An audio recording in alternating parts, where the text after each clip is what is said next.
नमस्कार दोस्तों।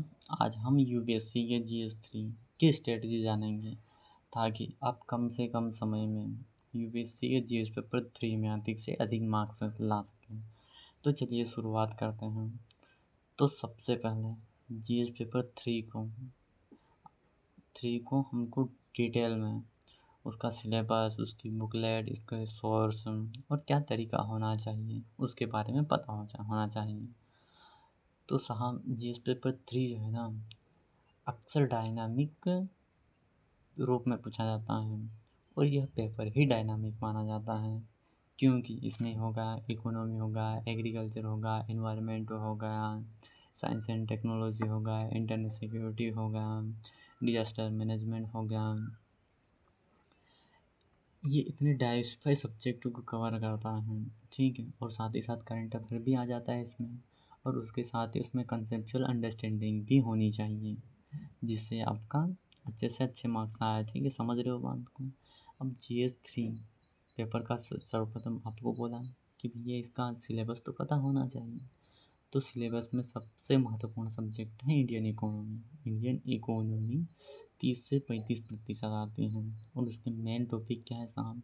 तो economic growth and development, inflation, fiscal policy and monetary policy, budget and economic survey, banking and financial sector, inclusive growth, infrastructure, investment model, ठीक है। ये तो हमने टॉपिक्स देख लिए। अब उसके साथ ही इसके सब टॉपिक कौन कौन से इम्पोर्टेंट है? GDP, GNP, inflation, repo rate, fiscal deficit, GST, NPA, digital economy, startup ecosystem, crypto currency, CBDC, ठीक है। अब इकोनॉमी के सोर्स कौन से हैं भाई, ताकि हमको पढ़ने में आसानी हो, ठीक है। एक सोर्स मिल जाए जिससे हम मल्टीपल रिवाइज कर सकें ताकि हमें दर बदर भटकना ना पड़े।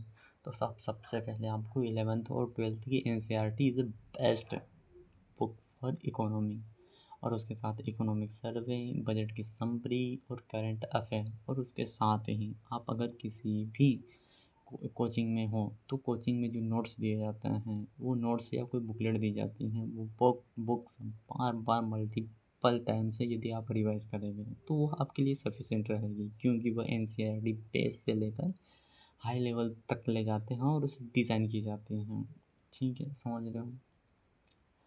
अब नेक्स्ट पार्ट है इकोनॉमी का सब पार्ट है एग्रीकल्चर, ठीक है। एग्रीकल्चर में कौन कौन से सब टॉपिक है साहब? क्रॉपिंग पैटर्न होगा, MSP होगा, मिनिमम सपोर्ट प्राइस, और एग्रीकल्चर मार्केटिंग, इरिगेशन, सिंचाई, food processing, agriculture reforms, technology in agriculture, okay. और उसके साथ ही बहुत सी योजनाएं भी बहुत महत्वपूर्ण हैं और स्कीम्स भी महत्वपूर्ण हैं, जैसे PM किसान, PM फसल बीमा योजना, natural farming, climate smart agriculture, food processing industry, ठीक है। इसके लिए क्या सोर्स होने चाहिए साहब? तो करंट अफेयर और गवर्नमेंट की मल्टीपल रिपोर्ट्स आती है एग्रीकल्चर से रिलेटेड और अदर एस्पेक्ट के साथ आती हैं।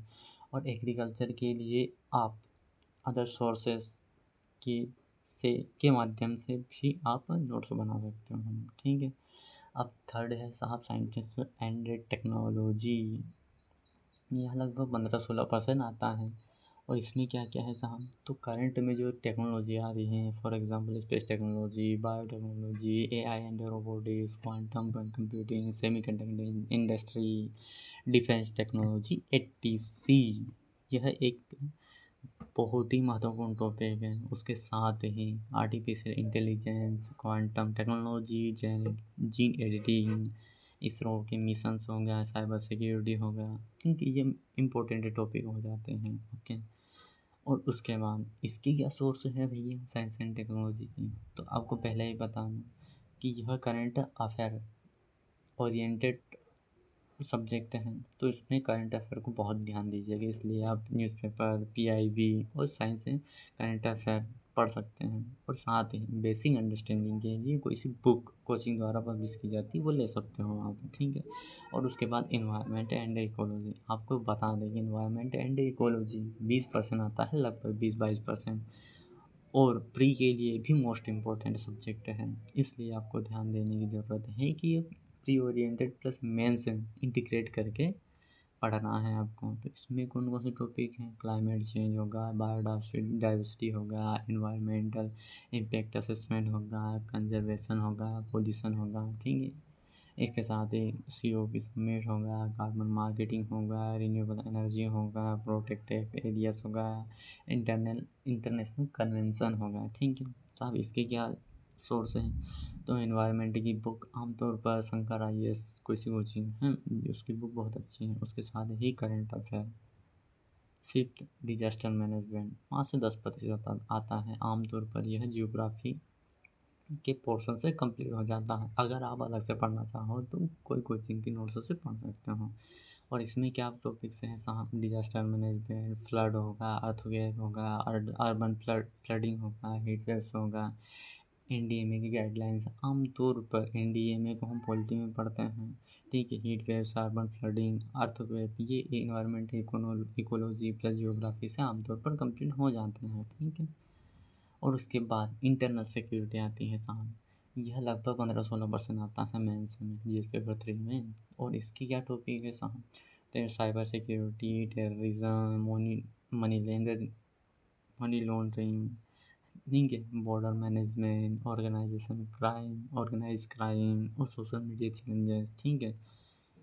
और उसके साथ ही cyber crime, drone threat, data protection, left wing extremism और मैरीटाइम सिक्योरिटी, ठीक है। ये आपको पता चल गया होगा सब्जेक्ट वाइज प्लस तरीका पढ़ने का और सोर्स क्या क्या रहने चाहिए। अब GS पेपर 3 के लिए डेली प्लान क्या होनी चाहिए, यह देखते हैं। तो साहब आपको लगभग 1.5 घंटे आपको इकोनॉमी होगा, इन्वायरमेंट होगा, इंटरनल सिक्योरिटी का स्टैटिक पढ़ना चाहिए कि इकोनॉमी, इन्वायरमेंट और इंटरनल सिक्योरिटी में क्या चल रहा है। उसके साथ ही लगभग 1 घंटा आपको करंट अफेयर देना है, ठीक है। और करंट अफेयर में economic development, new technologies, environmental issues, security challenges, ऐसे सब्जेक्ट को बहुत ही ध्यान में रखना है और कंप्लीट करने की कोशिश करना है। साथ ही लगभग 1 घंटे आपको आंसर राइटिंग करनी है GS पेपर 3 के लिए। और बट आप ध्यान रखिएगा, GS पेपर 3 के लिए आंसर राइटिंग आप तभी कीजिएगा जब आपके सब्जेक्ट लगभग 70 से 80% सिलेबस कवर किया गया हो, ठीक है। उसके साथ ही PYQ को ध्यान में रखिएगा, ताकि PYQ को यदि पढ़ेंगे तो हमें यह पता चल जाएगा कि UPSC का क्वेश्चन पूछने का तरीका क्या है। अब आंसर राइटिंग का कैसा स्ट्रक्चर होना चाहिए ताकि आप अधिक से अधिक मार्क्स ला पाएँ, ठीक है। तो आपको बता दें कि शुरुआत में हमें इंट्रोडक्शन लिखना है। इंट्रोडक्शन आप कैसे तरीके से लिख सकते हैं, तो डेफिनेशन हो सकता है, रिपोर्टेड डाटा से शुरुआत कर सकते हैं, किसी कमेटी की रिकमेंडेशन से आप शुरुआत कर सकते हैं। और फिर मेन बॉडी पार्ट की अगर बात करें तो causes, challenges, impact, government initiative और वे फॉरवर्ड के साथ कंक्लूजन दे सकते हो, ठीक है। और कंक्लूजन में क्या होना चाहिए, तो sustainable development, inclusive growth, technology driven solution base सबका कंक्लूजन होना चाहिए, ठीक है। और इतना तो हमने देख लिया। अब नंबर अधिक लाना है तो वैल्यू ऐड तो करनी चाहिए, ठीक है। वैल्यू ऐड के लिए क्या होना चाहिए, हम आपके पास सोर्स प्लस तरीका, तो इकोनॉमिक सर्वे होगा, नीति आयोग की रिपोर्ट्स होगा, IPCC की रिपोर्ट्स हो गए, ग्लोबल हंगर इंडेक्स होगा, ह्यूमन डेवलपमेंट रिपोर्ट्स हो गई, ठीक है। यहाँ तक समझ में आया। अब आपको कम समय में अधिक नंबर लाना है तो 90 दिन की एक स्ट्रेटजी देखते हैं अपन। तो साहब 1 से 25 दिन के लिए आपको इकोनॉमी और एग्रीकल्चर पढ़ना है, ठीक है। और मतलब उसका स्टैटिक्स कंप्लीट करना है।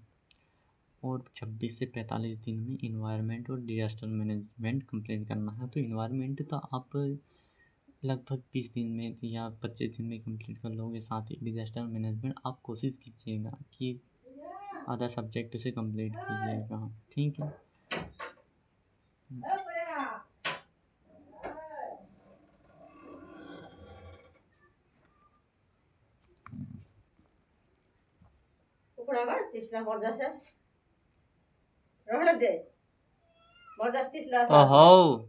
हाँ,